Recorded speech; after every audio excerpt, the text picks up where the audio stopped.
Today's video is all about the top 3 things that I have found have helped me achieve success. So if that's of interest, stay tuned and watch more.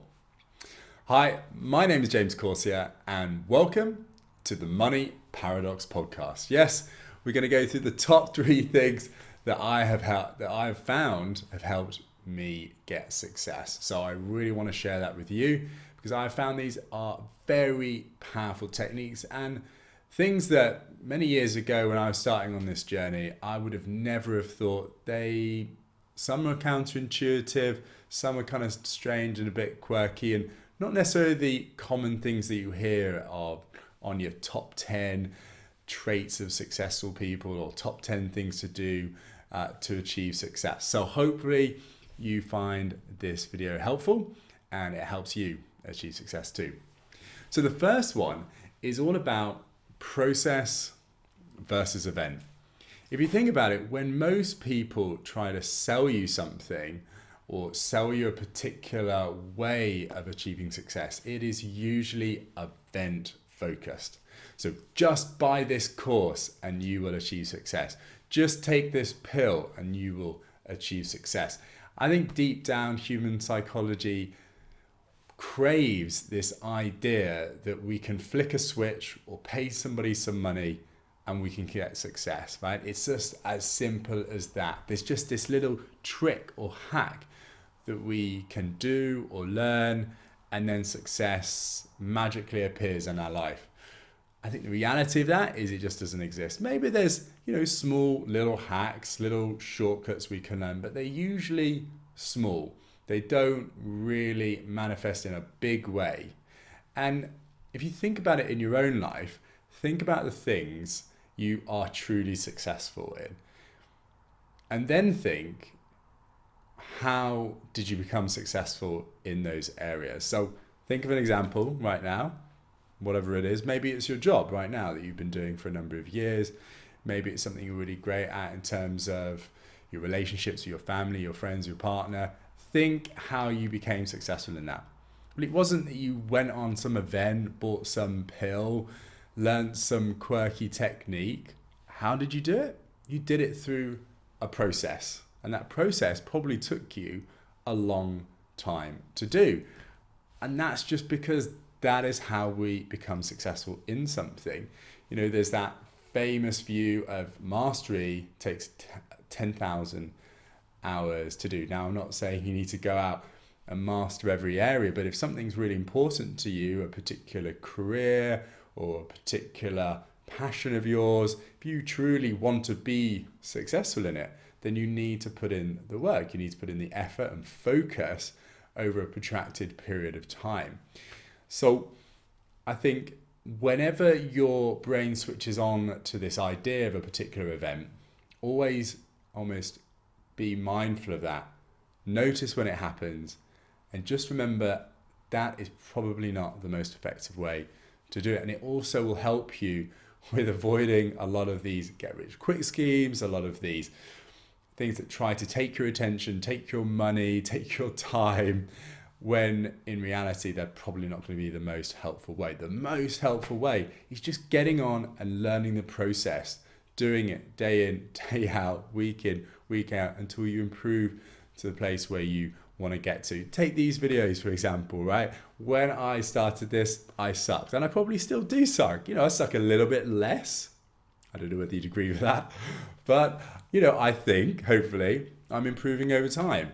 And that is what is important. Each time you go to it, you get a little bit better, a little bit more confident in it, until you start to get to the kind of levels that you really want to, right? And trust that process. I think that is probably the most powerful thing that I came to accept, and it has made a huge difference in my life. Okay. So, second area, speed versus patience. And I like to always bear this in mind when I'm trying to work towards something and do well in it. I think often when we want to be great at something, we get frustrated very easily, right? We've got this idea of where we want to get to, what we want to achieve, and it just doesn't feel like we're getting there quick enough. It always feels like there's things coming away, roadblocks, mistakes being made, failures, you get to dead ends, and it just feels like, why does it have to be so hard? Why is it so painful? And I think the reason why is because we so want that thing to happen that any small block, anything that gets in the way feels so magnified. And the reality is it would be more unusual, more strange if we had no roadblocks, we had no mistakes coming to the path, especially if we're working towards something that's audacious, that is a stretch goal, that makes us feel uncomfortable, that we may not have done before. If we're going for an approach like that, then of course problems are going to come up because it's a path that we haven't trodden before. So I think a refocus around that to almost when these things come, go, yeah, okay, that's a good side. In another way, a reframe. When these things come, we go, okay, this clearly is a path that feels uncomfortable. It is a path that I've never done before. Good. It's not something that's super easy. If it felt like a walk in the park and no issues came, then probably aren't pushing ourselves hard enough. And to link this back with speed and patience, that's that patience piece. I think we live in an era where everything is straight away, and technology has progressed so far, and we have a phone in our pocket so that we can never be bored. As soon as we've got even 1 minute where we've got nothing to do, we can pull out a phone, check an email, check an Instagram feed, because our attention can be consumed with something very easily. And as a result of that, I feel like although this technology progression in the last few years is amazing, and the kind of stuff we can do now is nothing like just 10 years ago, I think what has happened as a result of that is we have lost the ability to be patient. Can you remember, I don't know, for some of you guys who are a little bit older, waiting at a bus stop and waiting 20 minutes for a bus, nothing coming, no phone in your pocket, no one to talk to, and it being like, this is boring. You just don't get that anymore. And that might feel like a bit of a tangent, but I think it is really important to the concept of working towards something. If we're working towards something, especially if it's a big goal, like, I don't know, whether it's creating a successful business, creating a successful following, whether it's learning a new skill, a new martial art, for example, think what you need to do to be able to achieve that, to become a millionaire, for example. Everybody, if you ask people nowadays, I think,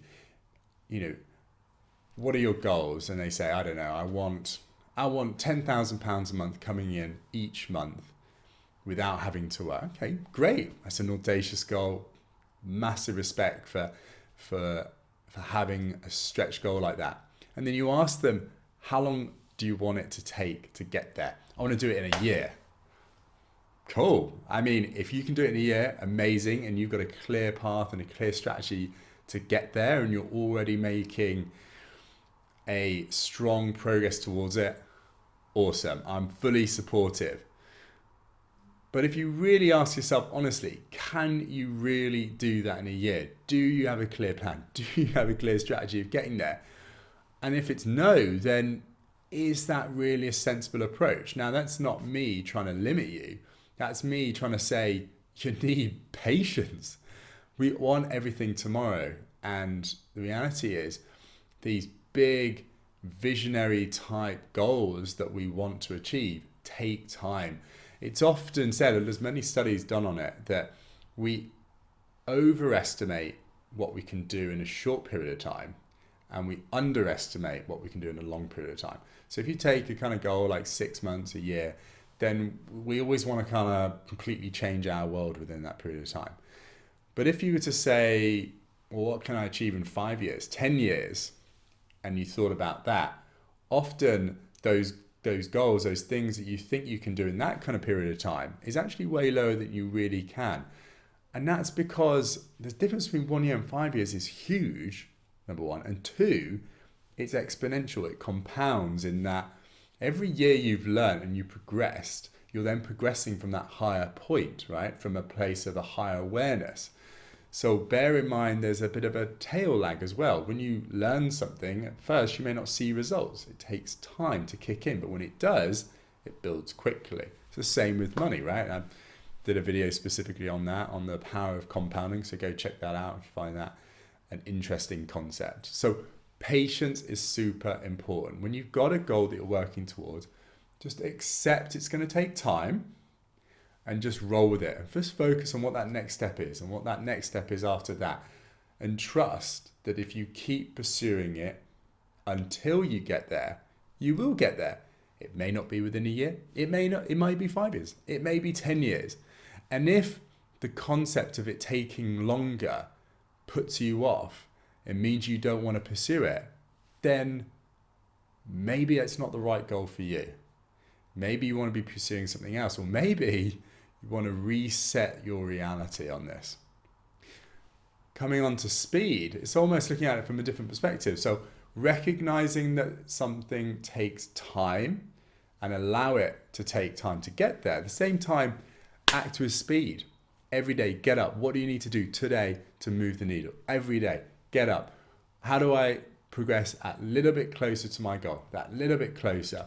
So, if you are wanting to get more money in, okay, so what can I do today to earn a bit more money? What can I do today to save a bit more money? What can I do to manage my money, analyze my financial situation so that I can come up with a better way of getting more for money I have while saving more? What can I do to potentially invest in a different strategy that gives me a better return with a lower risk? Every day, if you're thinking about that, you're going to improve on it, and that will compound to strong results. So it's that desire, that compulsion to move fast each day without hesitation, without that obsession with perfection, while being patient with the outcome. If you can get both of those at the same time, that has been the times when I've progressed the most, when I've been able to hold both those things at the same time. It's not easy, I get frustrated when, I'm not moving towards my goals, or I don't feel I'm moving there fast enough, or I'm obsessing about being too perfect in how I look or how my outcome is, just like these videos, I want everything to be perfect and thinking about every shot and what's in the background and everything. But the reality is, if I spend 3 hours trying to work out exactly how to do it, and that prevents me from doing 2 more videos, then if you think about it in the long term, I'm worse off as a result. The speed is what allows you to fail. And when I was younger, I thought failure was a bad thing. And I think when you go to school, that is a big thing people teach you. When you put your hand up, you need to be right, because if you're wrong, everyone tells you off. Everyone thinks you're stupid. But the reality is, I think failure is a better thing than success in many ways. Failure is what allows us to progress and achieve what we want, not really success. Why that sounds kind of stupid, really, right? It's like, well, why would you pursue failure over success? Because I think failure is more a result. It's not something you should pursue directly. It's one of those things that the more you focus on directly, the less you get on it. And that's because you get so caught up in the end result, you're not really focusing on how you actually get there. You're focusing on the output rather than the input. Failure is how you most effectively learn. Again, they did studies on this. I always thought that the best way to learn was intellectualizing it, reading about it, studying it. Oh, that makes sense. I've now learned it, now I understand. If you think about it, think about the times when you learned the fastest way. You did it when you learned it, you made a mistake and you went, oh, that doesn't work. Oh, that's the way to do it. Because when you do that, it's more visceral. It kind of hardwires into your memory.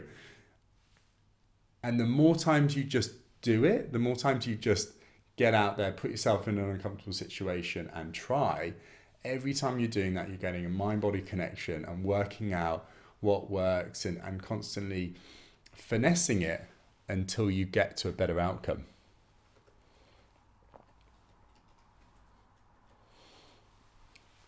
Okay. So the last of the 3 things I want to talk about are must-haves versus nice-to-haves. When I ask people what they want, so almost always at the beginning of coaching sessions, I always say, right, so where are you now? What's your situation? What's got you up to this point? Okay. Where do you want to get to? What do you want from life? What are your goals? What are your aspirations? Where do you want to get to? And, they give me answers, and sometimes they're, really bold, exciting goals. And then I kind of push them and understand, well, why do they want them? What's connected to that? How much do you want it? And I would say for most people, when I start talking about that, it's flaky. It's not concrete. It's not really set to anything specifically. It's a nice to have. It's like, well, how much money do you want? I want £1 million. Okay, great. Well, why? I don't know. It's a lot of money. I feel great if I had £1 million. Okay, great. Well, that's a nice to have. And the reality is, when we have goals that are nice to haves, almost always we don't get them. Why? Because if you think about it, we have a kind of priority list in our mind. There's all these things that are competing for our attention. Other people competing for our attention, but also internally. We've got this whole stack of things. There's a whole load of things that we think are important. But if there's 30 things that are more important in our brain than that particular thing, say becoming a millionaire, well, we're not going to become a millionaire, because every time we're presented with a situation where we have a choice on what to do, we will naturally pick the option that gives us the things that are high on that priority list. So maybe occasionally we might do something that will help us with those lower priority items. But on the whole, on the long run, it will be the higher priority things that will take our attention. So if you really want to do well in something, you really want to achieve something, you need to make it a must-have. I look back, I've achieved some amazing things in my life. Things where I look back and I think, I can't believe I managed to do that, right? In really short time frames, I've made huge amounts of money, or I've made incredible moves from one job to another, to areas where, from an outside perspective, it looked impossible.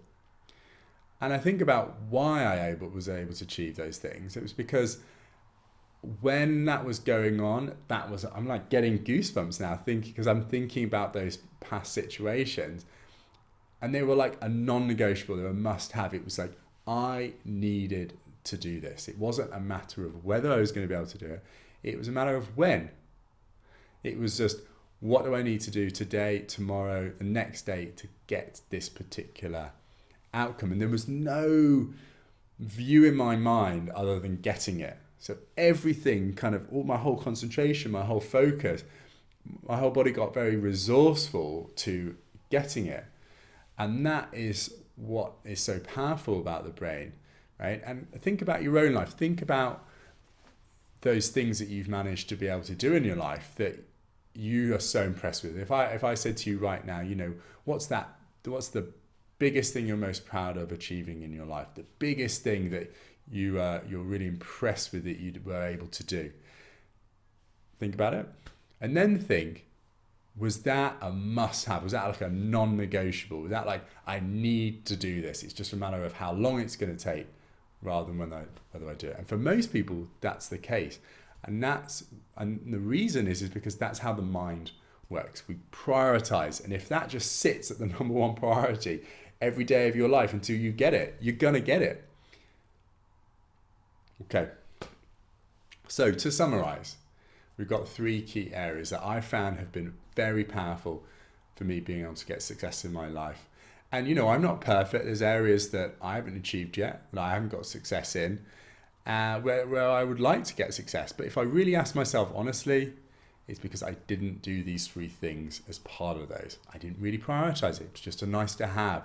I was getting too worked up about what it was and getting it faster than the reality of it actually being able to get.